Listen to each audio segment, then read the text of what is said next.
Welcome to Desert Raid 2015 and welcome to Rawlinna. Rawlinna is a disused and abandoned railway siding on the Trans-Australian Railway line. It was chosen this year because of its isolation and the fact that there's no infrastructure here, no fuel, no water. You can enter Rawlinna from many directions, from the north, from the south, from the east or from the west, depending on how adventurous you are and what your fuel range is like. And getting out could be just as difficult. Grab your gear, let's go.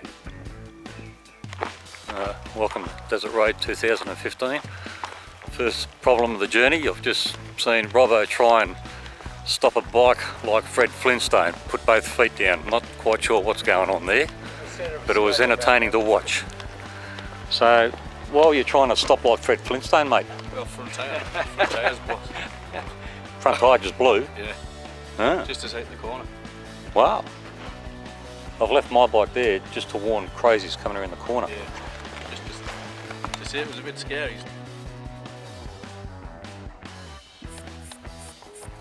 Oh no.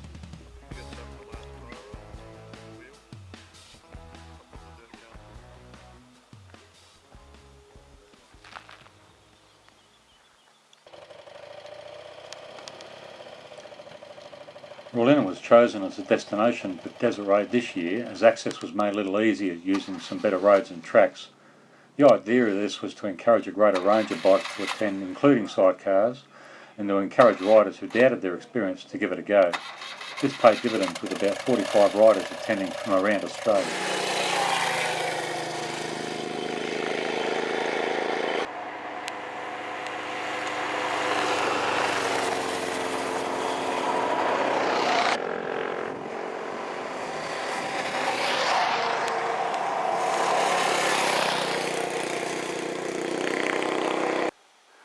Well, we're in familiar territory. We were last here 3 years ago on the bigger bikes.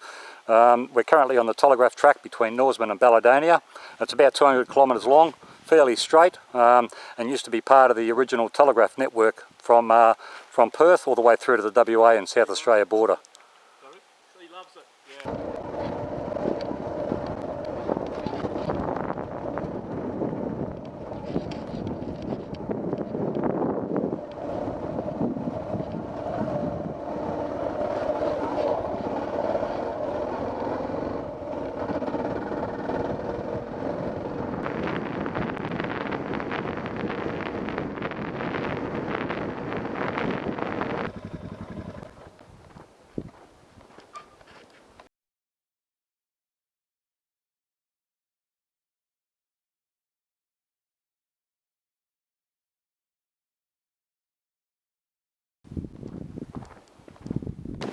Some young bloke was in the zone and failed to take the bend. He's run wide, run off the road, run off the track, hit a couple of small stumps and the like, and yeah, come to grief. I'm sure he'll be okay. For the album. Mongrel Dog Productions, mate. I love capitalising on other people's misery. No names, no pack drill. So what damage has there been? Just no? this. What is that? Support for for the tank. Yeah. Jeez. It's a little bit bent. Wow. You must have been doing some knots when you hit that. Well, we got on and off the telegraph track without incident, got to Balladonia, refuelled, and then tried to pick up the Balladonia to Rawlinna Road. Came across a locked gate, which didn't feel right, but anyway, we did something we ordinarily wouldn't do, and that is cross the fence. Somebody had done it before us, but the road conditions, or the track conditions from Balladonia to Rawlinna varied. Some were quite good, and others weren't so good. A couple of incidents, I come off, just lost it in soft sand. Abandoned wire was a real problem for all of us, whether you're up the front, in the middle or down the back, so that caused a bit of heartache. But nonetheless, on track to get to Rawlinna today. But don't try and cut it all the way through, just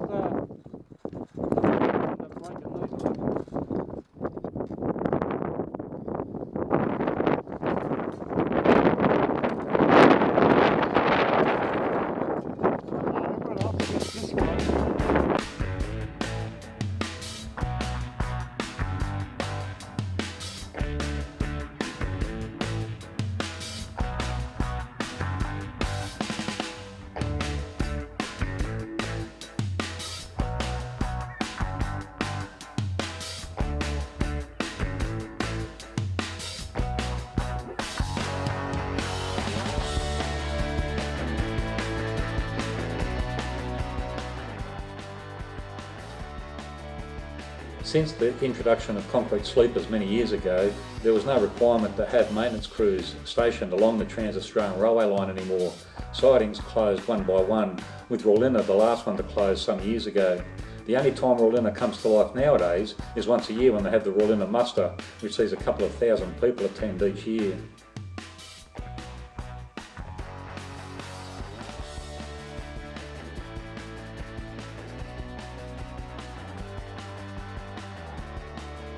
Well, that's it again for our desert raid.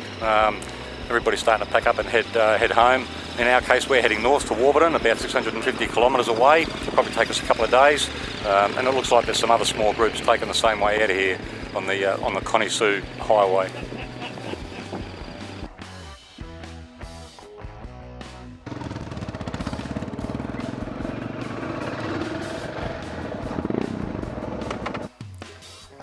Well, we're halfway along the Connie Sue highway, named after Lemberdel's daughter.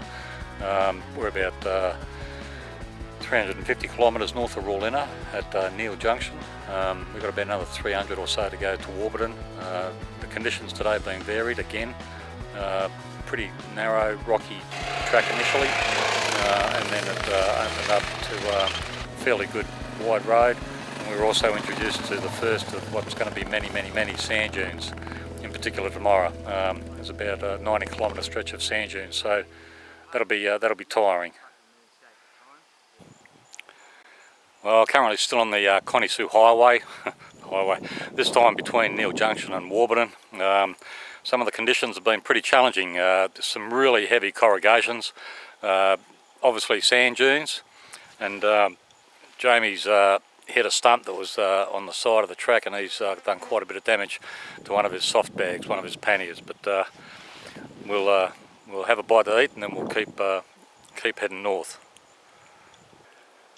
Difficult riding conditions this afternoon. A lot of thick, heavy sand that's caught each one of us off guard at some stage.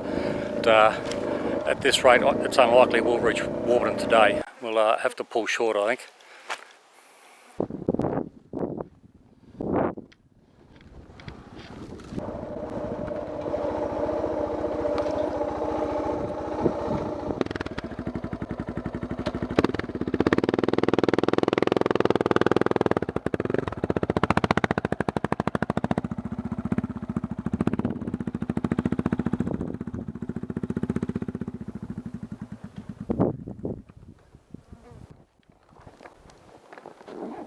Look at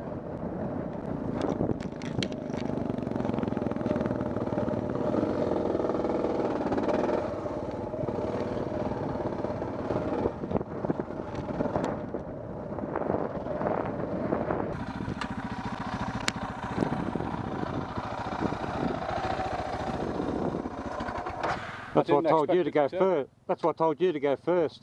Yeah. Nah.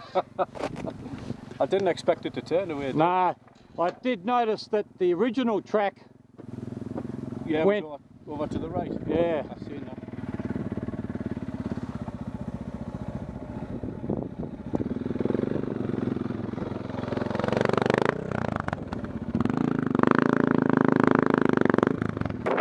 Well, it shouldn't be called the Connie Sue Highway. It should be called Misery Road or Struggle Street, because today we've covered less than 200 kilometres and fatigue has beaten us. We're well short of Warburton, but we're going to cut our losses. We've pulled up early. It's not even 4 o'clock. Well, more dramas on the trail. We're about 50 kilometres south of Warburton, I think, on the Connie Sue Highway. Jamie's done a fuel filter. The plastic fuel filter's just broken away, so he's got to repair that. He's got enough bits and pieces with him to just improvise a fuel line to get us going again.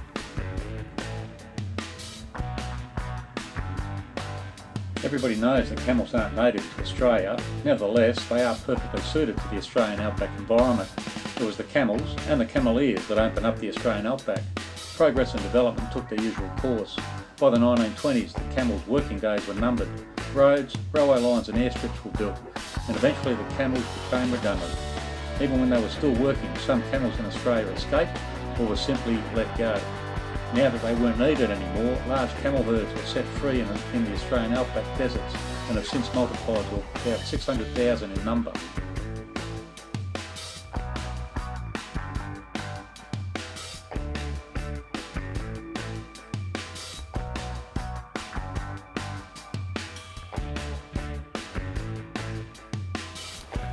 Well, we finally arrived at Warburton Community. The Connie Sue Highway ended up being about 630 kilometres. There was some real difficult conditions along that road, deep sand, lots of sand dunes. The other three have left, they're going back to Perth, and I'm going to continue further north from here. I've got about 60 litres of fuel, probably 4 days worth of food and water. The next community for me is about 700 kilometres up the road. Well, it's very early morning. I'm about 130 kilometres northwest of Warburton on the Gun Barrel Highway. The plan for today is to go from here, go to a place called Geraldton Bore. I want to see what the quality of the water is like there. I believe it's a capped casing that was drilled in 1987. After that, I'm going to backtrack to Everard Junction and then head north. And today I hope to be at McPherson's Pillar, and that's where I'll stay the night.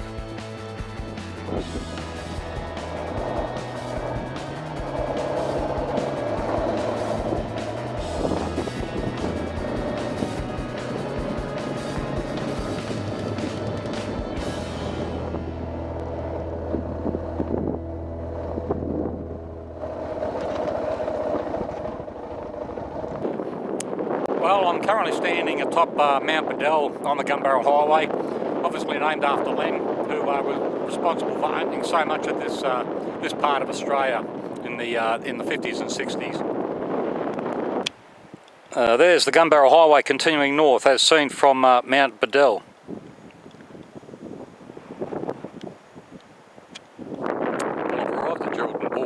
There's a hand pump here. There never was until about 2007, but that aside, I'm not sure if you can see it behind me. There's a camel there, there's a family of four just grazing around this area, and I guess they can probably smell the water.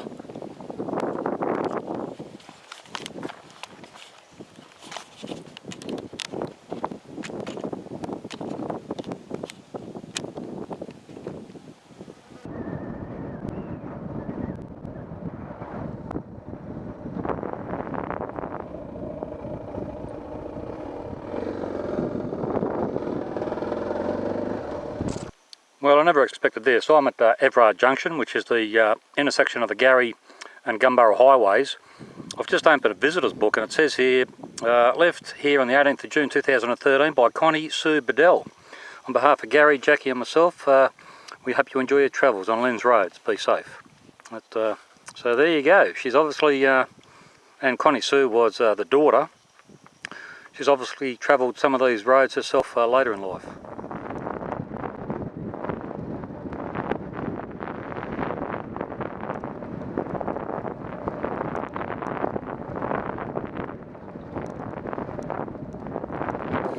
Well, I'm on the Garry Highway.